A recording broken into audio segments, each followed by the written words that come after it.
Welcome back to another episode of the Replay Podcast. Today's guest is my wife's friend and became my friend. They've known each other for a very long time. Her name is Kristin Pro, right? Yes, Pro. Awesome. Yes. Kristin, thank you for coming on. I appreciate you. Thank you for having me. Yeah. So give us a quick little bio of yourself. Okay. Well, I've been practicing real estate for 10 years now. Mm-hmm. I recently joined a firm called Real under Kofi Narte, and I have since then really blossomed into. I'm sorry, I don't know what to do. You're totally fine. You're totally fine. I'm This sorry. is just, there's nothing scripted here. Yeah, so I know. It's like, okay. You are totally fine. Okay. Now you've joined Real. Yeah. You're a realtor. How long have you been a realtor? 10 years now. 10 years. Awesome. And so in middle school, did you say, I'm going to be a real estate agent when I grow up? I did have a poster of a realtor hanging on my wall. What? No, I'm just kidding. Oh, shit. I was like, what? Does anybody say that before? I mean, $1 Million Listing wasn't even out yet. That's right? true. Yeah, like none no, of those Selling Sunset, all of these shows that glamorize our industry and portray it as something that it is absolutely not. Did not exist. Yeah. So nobody, I don't think anybody from my generation at least was like dreaming of selling real estate. No. Not to mention my mom is a realtor. Okay. And so did you say I do not ever want to be in that industry? 150,000%. Yes. Yeah. I saw her go through so many trials and I was like, forget like deals falling out, stress. I was like, I am never going to do that. Like I thought she was crazy. You're like, what the hell are you doing, Mom? Yeah, like I thought she was out of her mind. Always taking calls. Like I was like, forget it. I'm not going to do it. So when you were a kid, what did you want to be? You know what? A multitude of different things. Okay. There was a time where I wanted to be a lobbyist. There was a time I wanted to be a chef. I mean, I spread I the can gamut. see you as a lobbyist. Yeah. Knowing, like having conversations with you, I can 100%. Well, that's where the negotiation tactics come in. Yeah. I am good at negotiations. But yeah, I 100%. loved the debate team and all of those things. So it's fun to use those skills. And then there was the time where I was blogging for a long time. Okay. So I had a craft and design blog when blogging was really hot. Up until about 2020. And we started to see a shift in terms of sponsorships. Things started to really fall off. And it's funny because that was really when I was starting to peak too. I was starting to get bigger deals with Michaels, and I was featured as a Better Homes and Garden style maker. That's awesome. So I was really like, it was amazing. And then all of a sudden, sponsorships they just really started to dry up. No more. And I had found out that I was pregnant with my first son. So we were like, all right, I think I'm going to double down on real estate. I also got lucky and I joined a really productive brokerage that had an abundance of lead sources at the time. Okay. They were the first Zillow Flex brokerage in the Valley. So they really paved the way for those opportunities. And the market went insane and I became consumed with real estate and I never looked back.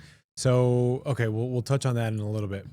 So give us the 5 years before real estate, what were you doing? What did that 5 look years like? before real estate, I was working in the casinos. I was at Cosmopolitan for a really long time and I was blogging the entire time. So I always knew that I wanted to do something else. Obviously, there's a lot of people who stay in the industry. It's a great opportunity for a lot of people. Like you've got great benefits, the money's good. This is working on the strip, right? Yeah, just working on the strip. Yep.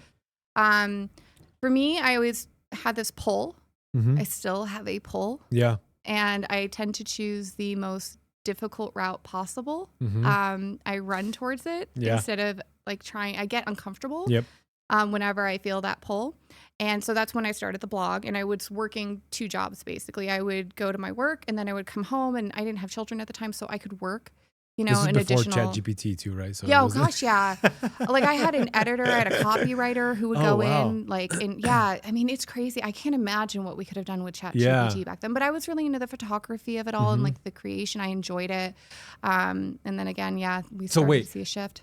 Sorry, I dropped my lid. So what did that look like? So give us like details of give me an example of a project. What did a project look like for your blog? So I loved the DIY aspect of things. I would make anything from beauty products. I was published in a couple of different magazines for DIY beauty. That's awesome. Or home decor. So for example, like Making It, this television show on NBC, they called me and they were like, hey, we want you to audition. I got like up to the final round. I didn't get on, but I got up to the final. I know, it would have been cool. That is awesome. Yeah, it was like, it would have been awesome. Yeah. But it was all about just creating things based off of like an idea. So what I would do is I would look for trends, like things that are trendy in like home decor or beauty, like when like gemstones were really in, like I made like potted plants that had gemstones, like things that I would see in like West Elm or like Crate and Barrel. I would go home and I would find a way to DIY it myself. Yeah. And, you know, go to Michael's and find the different, and people loved it. It was really fun. And it garnered a lot of attention. And then again, we just started to see a shift in being able to make money off of it. And as much as I loved doing it, at the end of the day, I had to pay my bills. 100%. Yes. So then you're still working at the Cosmo. At what point or when did that shift happen when you went from I'm working at the Cosmo to now I'm going to be a real estate agent? What happened? So I think it really happened when I went to New York and I had lunch with the editor-in-chief of Better Homes and Gardens. And I just got lucky. Awesome. Like I was invited to an event. We saw a representative of Marie Kondo speak. We saw the original editor of Elle magazine speak. She was amazing. Like there's these amazing photos of her in Morocco with Yves Saint Laurent. Just really cool things. And then of course the editor and then Bobby Burke, they all spoke. And I met all of these influential women who had taken life by the cojones. Yes. They weren't looking left or right. They weren't in comparison mode. They were just doing what they wanted to do and they were finding a way to make money off of it. And I thought something about it just really expanded my world. And I started resenting, like I was ready to leave anyways, but I started to feel this pull every single day I went to work. I was almost sad. Yeah. Some of the days, like I just, there was something bigger out there that I was going to go find and I wasn't going to get trapped in a cycle. And that opportunity really so I had lunch with the editor-in-chief and he just gave me some fantastic advice on things. And it just really expanded my world. Yeah. And I just got lucky. He sat at my table. Like it was just me and one other person and the editor-in-chief. It was really cool. And they listened to my pitches. So I was like, I can, and then I pitched them out. It was cool. Right. Yeah. So there was something that was like a kerfuffle at work one day. And I looked around and I was like, I'm out. I'm done. I called my husband. I'm like, do you mind if I quit my job? And he's like, he knew I wasn't happy. He was like, I support you. And I was like, and I did. I just went to my bosses and I was like, I'm done. Thank you for the past few years. They're like, wait. Like they even like took me into their office and like made it so I could like give a 2-week notice. So if I could come back, I could. Yeah. Like they're like, maybe you'll come back and do something creative here. Like they were just really good to me about it. But I had a little bit of money saved, enough to get by that where I felt like I could be supportive. And then I just dove in without a plan. Just doing it. Okay. So income. You resigned from the Cosmo. And then I still had the blog. Okay, you still had the the blog. Was supporting like enough to like I felt like I was going to be okay. Like our bills were going to be paid. Not a lot of extras. Yeah. But we were going to be all right. Yep. And then like a year and a half later, COVID hit. Yeah. And that went away too. And I always had my real estate license on the back burner. So I got licensed. I fell in 2013 and injured my hand. Okay. So I couldn't work. And my grandma was like, you're going to real estate school. So it was like $500. It's a family business. Let's go. Yeah, get in the business. Right now. Yeah. So she was like, she sent me to real estate school. She like ponied up $500 and she's like, you're going to school. And I was like, okay. So I just got my license and then I would 2013. Yeah. Okay. So you've had your license this whole time. Mm-hmm. Okay. And I was just like slaying houses on the side, but I didn't want to keep it. I kept, every time I had to do the CE classes, I was like, Mom, I'm letting go of my license. She wouldn't let me. She's like, no, you have to go. I was like, oh my God. Like I had You're just like, fine, son of a gun. Yeah. Okay. So you were doing like onesie twosie kind of deals here and there. Maybe. Nothing. I was definitely your average realtor, like 2 to 3 homes a year. Okay. So then here comes 2020, 2021. You take it serious. Yes. I would say at the end of 2019. Okay. 2019. I had the opportunity to join a brokerage that was building a team. Okay. I've always found success in being an early adapter. So part of my strategy in life is to join when something is coming together early. And so I got lucky there in terms of being able to build with the brokerage and getting good opportunities because I was so early on. I was trained the way they wanted me trained. And, while everyone else was joining, having to go through these things, I was already out there hitting the run. Yeah. Hitting the road running. Yep. So 2019 comes, you join this team. What brokerage is it? GK Properties. GK. Okay. They're huge. They're okay. Yeah. So GK Properties, you joined them. They've become huge. Yeah. They weren't at the time. Really? Oh, no. We were in this like crummy office. Like it was 5 of us in this really tiny little room. Oh, yeah. There's a multitude of reasons why, but it's definitely expanded. Yeah. And he's been able to fund a much larger operation now. Yes. Okay. So GK Properties, you had success there, yes? Mm-hmm. Okay, awesome. And so how was it getting, because you're getting fed leads, right? Very much so. So how was it? Because now you are so from GK you joined Real. Okay. Now how was that transition? Like I'm not getting all these leads. Now I have to like self-source my own stuff. Well, I'll tell you what. I quit the team before I left Real. Okay. I had realized, I think if you were starting in real estate, you should join a team. If Give you some want to reasons. take this Give some bullet seriously. points. 100%. So if you want to take it seriously, if you don't want to just sell a home to somebody you meet on the golf course, and you want to turn this into a fierce career, you need to find a good team for one, mentorship. Because I don't believe you learn enough in real estate school to make you successful. They do not teach, they'll teach you about what an open range is, which is something you will never come across. They'll teach you about all kinds of different things like laws. They'll teach you how basically not to lose your license or go to jail. But at the end of the day, there is so much theory and philosophy that goes into our craft.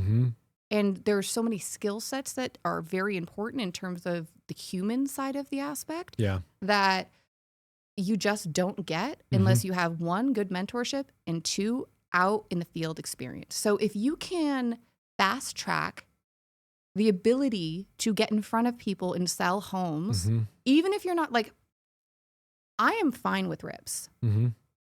If they're providing an astounding amount of support, making my business easier so I can just learn it. And providing me, I will pay rips all day long. But there is a point that you do grow out of it. And you start to realize that you always have to check your P&Ls, right? Your profit and loss. And I started to see that I was spending a little bit more money to be on the team than I was seeing in return. And that happens, and that's normal, and that's natural. And so I decided, I was like, when I feel a pull, I always hit like a cap, like a glass ceiling or something like that. And I have a vision for what I want my life to look like. And I trust those pings, those breadcrumbs that come my way. And then I make the leap for the next thing. That makes sense. And so it was tough to decide to leave the team because I feel for me, I'm a very loyal person.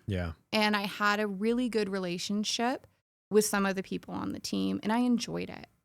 And I also thought it was going to be really hard because like I was going to be seeing everyone in my office slaying it with all of these Zillow leads, and I was going to be on. So there was that comparison fear that came to play, right? Like I was like, am I going to is my ego going to start to take a hit? Because I'm going to be doing this on my own. And I'm like, I was always on the top. I was always like the top producer, like one of them, and I was competitive with it. And I loved that. Right. And so I thought, can I do this on my own? It was very scary. So I definitely had to shift into really staying hyper aware of my mindset. So I've heard that numerous times where people say, join a team. If you're a new real estate agent or new to anything really that's in sales, that you can fast track the growth, right? You're going to be paying, you're essentially getting free coaching by giving up some of your commission, right? Hey, I'll pay anything at the end. I don't like to, same thing with leads. I'll take any kind of lead source that I pay at the end. I would prefer that than up front. 100%. Yeah. Cause then okay, I'm busting my ass and you're going to get your money because I need to make my money too, but you're going to make it as well. So you left a big team. Now give me some reasons why you joined Real and not EXP. What's another one? I don't know, because I'll tell you what, like it was never my thing. Okay. The mindset that I had ingratiated in me from my mentors was those people don't do real estate, right? I had no desire to join one of those brokerages. I'll tell you what, I had some opportunities come up and I knew that I was looking for my next brokerage, and I put myself in front of as many people as I possibly could to make that happen. So I went to, like, for example, I went to Inman, and I went there, like I went to Luxury Inman, and it's for me, it's like a $1,500 ticket. That ain't cheap. It's not cheap. It's an investment. And so I did hustle a discount, but I'm not. May or may not have contacted one of the speakers and was like, hey. What do you have? But I mean, that's what I do. Yeah. I look for deals. I mean, that's who I am now. But at the end of the day, I went there with the intention of finding the next move for myself. And I was at the trick to conventions, to any kind of event, is go to the first event they have, because that is where you will find people are most open to connecting. They're not exhausted. They're not running from like course to course or speaker to speaker. Like the cocktail hours aren't as spread out. Like Inman has very spread out cocktail hours where it's kind of like no one's like that intentional, but the first one is always really intimate. And so I always go to the first event, and I find that I meet the most impactful people at those events. Okay. So I was speaking, I saw this like woman walk in, and she like basically like floated into the room. She's so beautiful. And so I just said that. I was like, wow, you're a really pretty lady. Yeah. You look, I complimented like her dress or something. I was like, no, your dress is gorgeous, blah, blah, blah. And she's like, oh, thank you. And so her and I just started talking. Yeah. We got into parenting. We got into philosophies on like life. And it happened within 5 minutes. I just felt this connection with this person. And I saw this group of people that she was with. I was like, so who are all these people? And she's like, well, that's my husband, Kofi Narte. He's emceeing the luxury event. And then she named off all of these other very influential people that I can't think of at the moment. But I was like, oh, cool. And so she introduced me to Kofi, and I was, mentioned that, I think I mentioned to her that I was looking for a different brokerage, and Kofi said, well, I'm coming to Vegas. I'd like to connect with you later, right? And then he got my information and texted me during the convention and was like, he's like on stage. So I'm like, who is this guy? Like, I didn't know who he was, but he just apparently a very impactful individual. So he reached out and he's like, I just joined this brokerage. I'm building a team. I had a meeting with him, and something that I looked for in whoever I work with is I want to make sure that our values are in alignment. I just want to be at this stage in the game, at this stage in my life. I want to be incredibly intentional with who I work with and who I'm friends with. Yep. I don't feel that it's worth compromising, one, for money. I won't take on a partner or a referral. I won't take on any kind of partnership where I do not feel in alignment or I don't feel respected by the other individual. Yeah. I don't want to feel like I am just a commodity in a brokerage. Yep. I want to feel like I'm seen as an individual, like I have value in what I'm doing. And then I also want to make sure that it's not just driven by profit. And our core values, like how maybe we parent, how we see family, something like that has to I want to feel that that's in alignment to a certain extent. And when I spoke to Mimi and when I spoke to Kofi, both of them really portrayed strong, like, moral value. I liked it. It just seemed very wholesome. And it was very refreshing. Yeah. It wasn't something I had experienced before. And I've continued to experience it when I have these like when I have a call with him, maybe I need some advice about something. It's always I feel good about the conversation afterwards, right? Like, he's a very grounded individual, and it's not just about, I think he's got a little bit of right brain in there, right? Yeah. That just kind of comes through. Like, he sees things from like an emotional standpoint and really honors that and honors like some of like the philosophy that like we as humans need from our mentors. So for me, I didn't intentionally choose to join that type of a brokerage. I just was recruited. But at the same token, I wasn't recruited to be a part of a downline. I was recruited to be a part of a team and help spearhead a shift into Vegas, right? Help really establish our brand out here. So are you helping him build the Vegas brand? Okay. And so now I know it's a little bit unique because there's probably other real agents in town, right? I don't think there's a ton, to be honest with you. I know like Joe Taylor has a group out here and Jillian Batchelor also, but barring that, I mean, I'm sure there's more real agents. I just haven't met them all yet. Okay. So what does that strategy look like? Like, what do you guys talk about? How do you guys say, okay, we're going to spearhead Vegas. We want to do X, right? Like, how does that, like, what kind of conversations are you guys having for that? Some of that, I think, without coming across salesy, right? No, God, no. It's really just not like that. Yeah. I don't think being successful in this industry should be salesy, right? Yeah. I think the people who are too salesy, who are too pushy, while they may end up doing a lot of transactions, like I don't know, like it just isn't an authentic vibe. And I doubt you're going to get your sister's cousin's brother's uncle, right? Referrals are the baseline of my business. Yeah. So for me, it's just about relationships.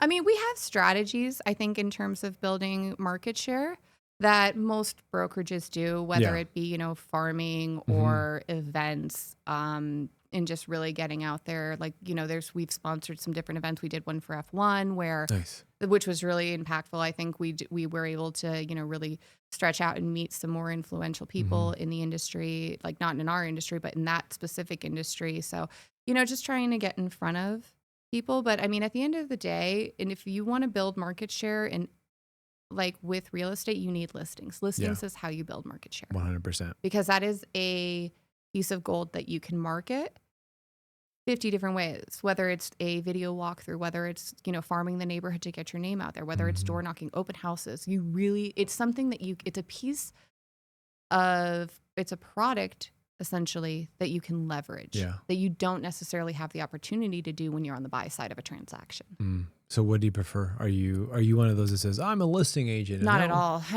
I'll make money agent. I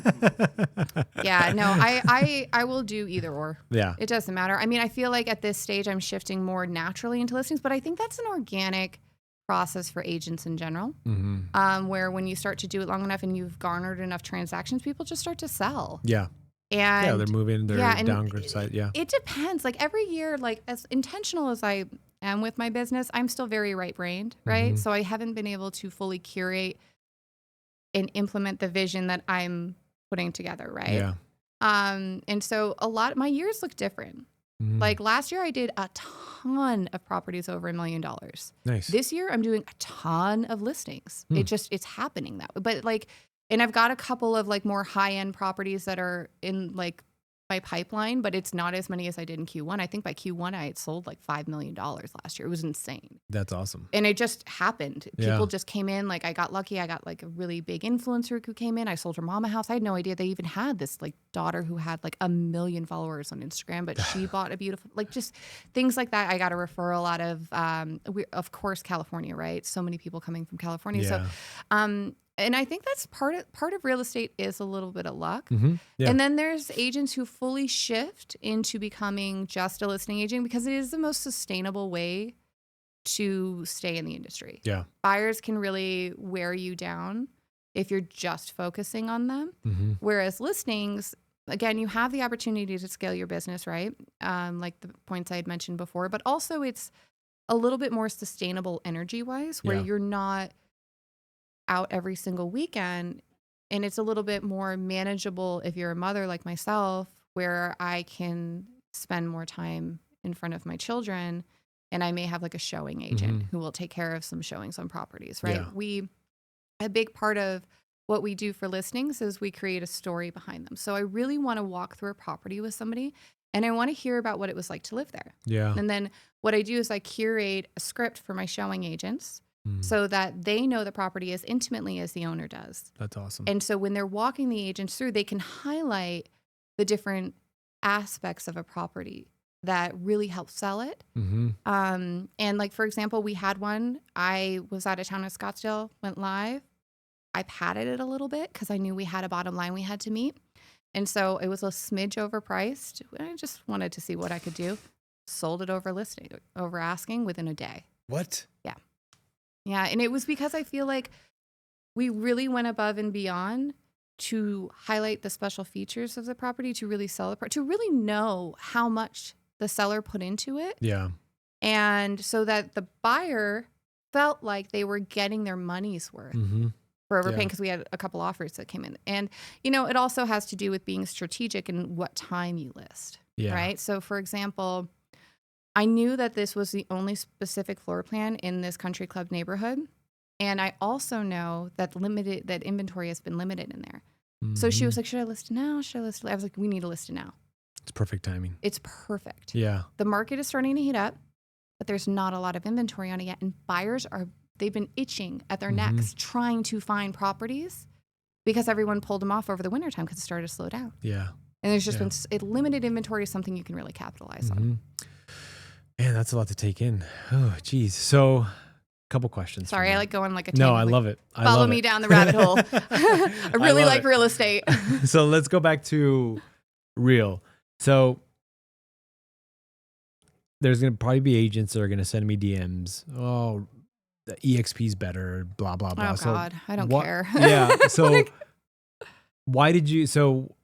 what's the difference between real and EXP? At the end of the day, are they both the same model? I don't think so. So like, I think our leadership is really interesting. So we're like it was like when I again did not know who these people were, but apparently they're really cool. So I went to Rise, which is this conference that we have. Again, this is in Scottsdale, right? You said no. I go to all the things, but this one was in San Diego. Okay. It was, I don't know, like end of year last year, and Sharon, who is the CEO, he spoke, and when I heard him, he presented this like conceptual listing book that they had created. And it was a presentation, for lack of better words. But the way he did it, there's a melding of like, it's like these tech guys, these really, really, really smart tech guys who weren't selling real estate, got into real estate and like refashioned it. And they're applying a few different philosophies that I hadn't seen before. And I think there's an edge to it because we've been doing things the same way for so long. So it's interesting to have this perspective that I feel, again, gives you it is a competition at the end of the day. You got to beat out your competition. 100%. So it gives you this competitive edge. And then Tamir, who created the company, there's something that's just so his whole thing is like, be kind, work hard, right? He genuinely is a kind person. You know, it's not, I mean, yes, trust me, they're doing very well on the business end, but it doesn't feel like it's driven by that. And I also feel like yes, downlines like are a thing. I have sat at dinners where I have met individuals who make $200,000 a month off their downlines, which is crazy. I've never even thought about it. Like, honestly, people will come to me and ask about the brokerage and I'll tell them about it. And sometimes they join. And if they don't, that's up to them. I'm not actively seeking out people to join the brokerage at this point. It's more about attraction than it is about real estate's the main thing. Yeah. You got to keep the main thing the main thing. And I don't want to get distracted by that because at the end of the day, I enjoy production. So, and then I think the philosophies may be a little different. I think that the culture is very different. Like, I just feel like everyone's so cool. Like, I was hanging out with all these people at that Scottsdale event. It's like, and we were talking about the company, and I was like, you know what? Everybody's just really freaking cool. Yeah. You know, like it's modern. Again, they keep the main thing, and we're also very open. So, like, most brokerages, when you have a conference, like, they don't necessarily bring in big names from other brokerages. Yeah. We had Berkshire Hathaway there. We had Keller Williams. We had spread the gamut. You know? Like no threat. Like, it's just like, hey, it's not about that. Business is business. Business is business. Yeah. We're going to help you guys grow. It's not about we're the best. It's about just operating at a high level, making sure integrity is incredibly important through that process. Mm-hmm. And if you want to join, there's some perks there too. Like I enjoy watching my stocks go up. Yeah. You know, and I enjoy the fact that there's a possibility that like I don't necessarily have to stress as much, you know, about production every month, even though again, I enjoy it. So at this stage in the game, I don't see that shifting. Yeah.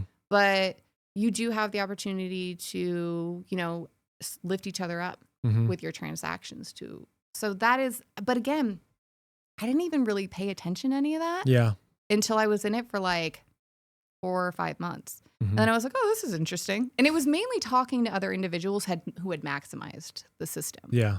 And them explaining it to me and then just realizing again that I'm at these dinners like all the time with just people who are all millionaires. And I'm like, that's kind of nice. That's kind of cool. Yeah. So are you uncapped from your downline? You can make as much money essentially, or is there a cap, or how does that really work? I'll be honest with you. I'm not even 100% sure. Okay. Yeah. I think it's like, I know that you like once the downline caps, you make a specific amount, but again, it's not something that I've fully focused on. Yeah. And I believe you can still make money afterwards, but yeah, I'm not 100% sure. That's awesome. So man, you touched on a lot of points. So we got EXP versus real out the way. What do you want to leave people? Because how can they reach out to you if they want to get more information about you or real? How can people reach you? You can definitely DM me. I'm on Instagram. I check all of the different ways to get in touch with me on there. So it's at Kristin, Kristin.pro, not PRO, PROUGH. And yeah, I mean, send me an email, Kristin@yourluxurypro.com. It's confusing, guys. Don't worry. We'll put it up on the screen. Don't worry. I've been working through it for the past 13 years. So we'll get this up on the screen. Man, Kristin, thank you so much for sitting down and chatting with me. Yeah, thank you for having me. It was a pleasure. Yeah, you were a little nervous. How was it? Was it fine? Yeah, it was okay? It was good. You did great. Yeah, once we got into it. Yeah, once you're like... Yeah. Yeah. Awesome. Thank you so much. You know, I like my teleprompter. So. Oh, that was great. Cool. Good. Yeah.